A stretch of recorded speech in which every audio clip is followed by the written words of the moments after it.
finding it out for myself. No one else can pull me out. Stop trying to be nice all the time. Why you should stop trying to be nice all the time. We live in a world where it's not enough to be nice. You have to be the nicest.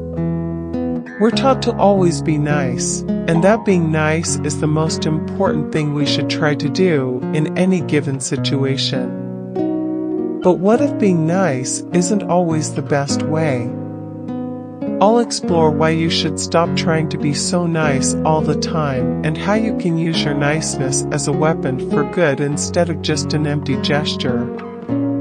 I've noticed that I always try to be nice and polite, even if it means taking a back seat in certain situations. I'm not trying to be a jerk, but it seems like I get taken advantage of because people feel bad for me. This issue has been plaguing me for quite some time, so I've been trying to think of ways to put an end to this. The first thing I can think of is just not being polite anymore, but that would probably create a huge drama and would be really hard for me to do.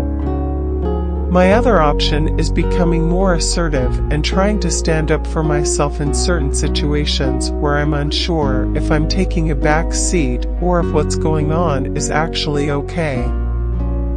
Speak your mind, be more vulnerable. It is not often that we get to express our feelings and thoughts. We are constantly told to be strong, act like a man, and not cry in public.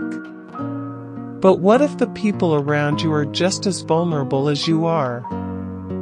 The truth is that vulnerability is the key to making genuine connections with people. In this article, I will teach you how to be more vulnerable by sharing my personal experience of how it has helped me in my life. Many people think that they need to be perfect and have everything figured out in order to be successful. But this is not the case. It is important to know that it's okay to not be perfect and take risks. It is important for people to feel comfortable enough with themselves and their ideas in order for them to share them with others. The more vulnerable a person is, the more likely they are going to get what they want as well as make a connection with other people. Finding a little zen in your life. The world is a hectic place. There are so many distractions and demands on your time that it can be hard to find the time to do what you really want. If you're finding yourself stressed out or overwhelmed, it's important that you take time for yourself to find Zen in your life.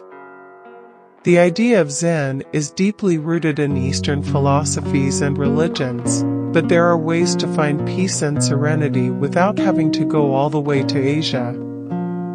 You just need some creativity and the willingness to try something new. Ways to create Zen at home. We often find ourselves running around from one task to the next, forgetting to take a break. This can lead to burnout and stress, which can affect our mood in a negative way. Therefore, it is important that we create some time for ourselves each day and work on creating a more Zen-like environment at home. Here are some tips for how you can do that. 1. Make sure that your desk is clean and decluttered so you have less distractions when you sit down. 2. Turn off all electronics before bedtime or use them with moderation. 3. Take breaks throughout the day, even if they are just 5 minutes long, so you don't get overwhelmed by too many tasks at once.